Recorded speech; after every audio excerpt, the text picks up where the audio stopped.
Welcome to this last video in the series on how to install a ceramic or porcelain tile floor.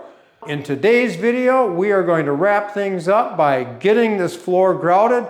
I'm going to walk you through the steps of final preparation on the grout joints to get those ready to take grout, get the grout made, the tools and equipment and grouts you're going to need to get that done, how to clean it up when you're finished so that you've got a completed project. So if you're ready to see how that's done, follow along. Let's get started. You may recall when I was installing this tile, as I went along, I would take the trowel and clean the edge off where I had just set a piece of tile before I set the next one in to minimize the amount of thin set that would come up through the grout joint. And then I wiped everything down as much as I could, but I didn't want to get it too wet and tried to clean this floor up. But try as I may, I still end up with some extra thin set showing up where I have to install the grout, and that has to be removed.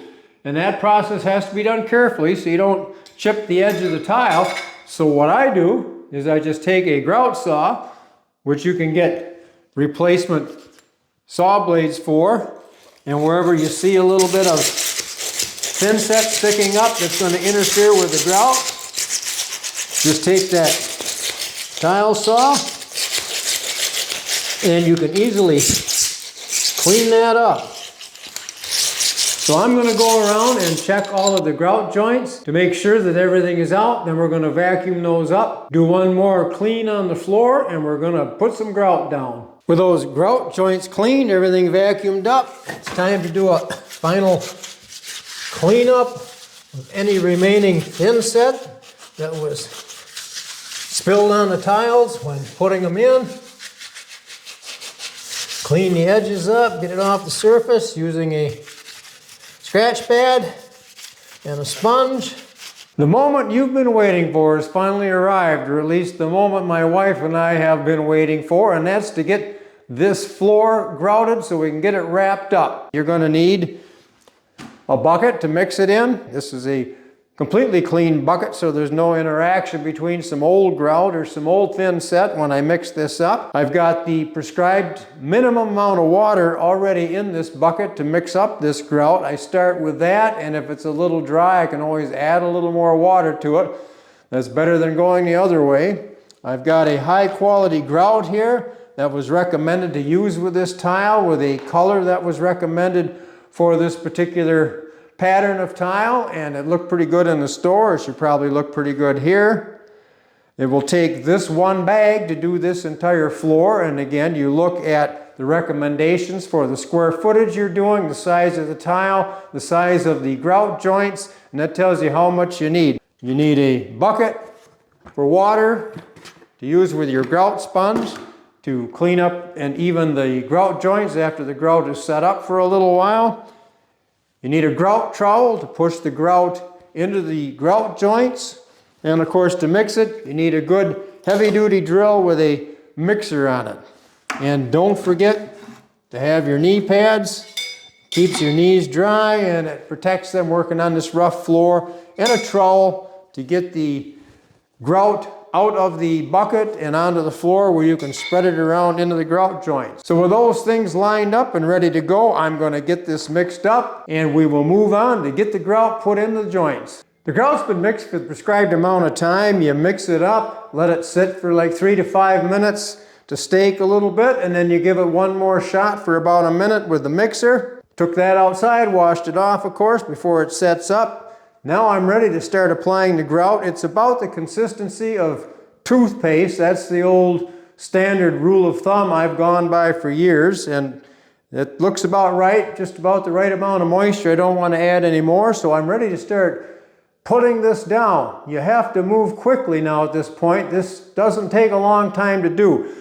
From wherever you start, you have to allow for about 30 minutes for it to set up before you start doing the next process with the sponge to even the grout out. So this floor of this size, I'm probably going to have to do it in a couple of sections for everything to work out, but this grout will stay in a useful state for that amount of time. So we're going to start over in this corner see how far we get in 30 minutes, and then we're going to work our way backwards and start doing the sponge work with the grout sponge. As you can see, I'm wearing rubber gloves. The reason I do that is this is a lime-based, mortar-based product, and it dries your skin out really fast.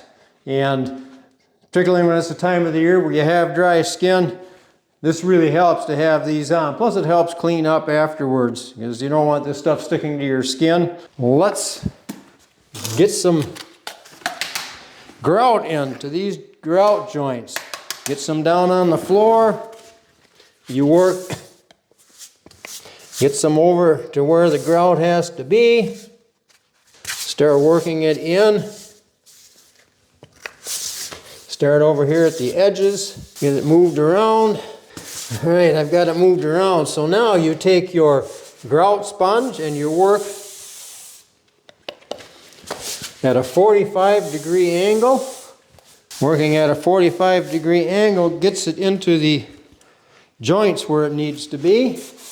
And you don't want to leave a lot of extra grout on the tiles. That's why you keep going back and picking some up. So you want to get as much mileage out of this grout as you can.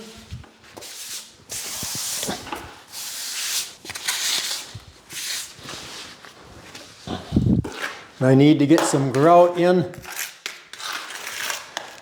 along the edge next to the fireplace. Get that worked in.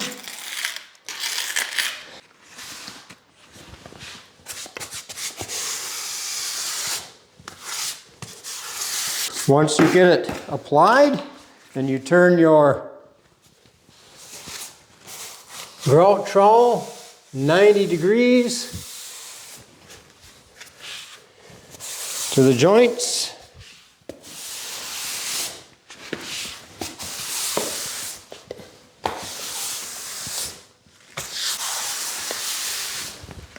You're trying to make sure that you have those grout joints full. And then you're going to come back later with the sponge and even those out. Grout's been applied to about 1/3 of the floor down here, and the 30-minute timer went off. It's time to tend to the grout I first put down. So you take a damp but not wet sponge. You don't want too much water. And you work in a circular pattern to even the grout out in the grout joints.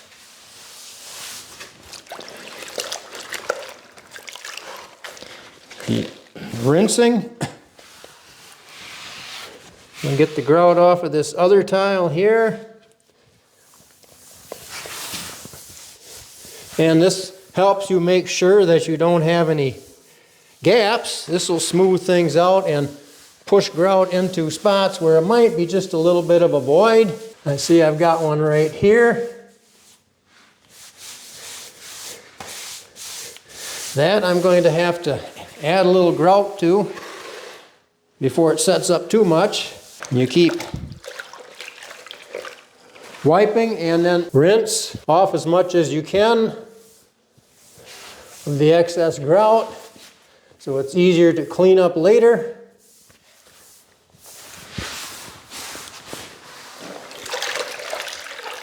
Keep wringing it out. Do not get too much moisture on the floor. That'll cause problems for you down the road. And it gives me a chance to even out the joint along the fireplace. Circular pattern to smooth the grout joints. Rinse and wipe again to get off excess. And this goes a long way to smoothing any imperfections you have in any of the grout joint areas. This water is pretty bad. I'm going to throw it out back, fill the bucket up again, come in and give this another quick pass to get some of that film off. And that'll give that end down there a little more time to dry because this process goes pretty fast. Doesn't give that the full 30 minutes it needs to set up. So by the time I switch the water out, I'll be ready to do that end over there, and then we can continue grouting.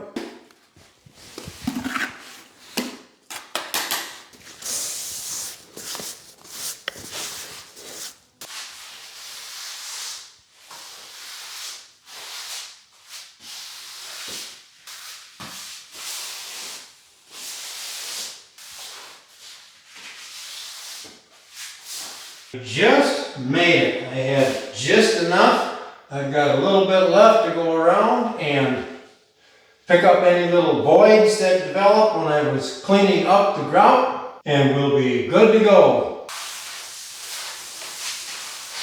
Now remember, this is one part of the job where you definitely want to be going in circles. You can go straight into the grout joint. You can dig the grout out of there. Now as I go along and do this, I periodically find a void. I will go back now with the grout that I have left and fill those in before the grout sets up too much. And there you have it. In the snap of a finger, you have a tile floor installed.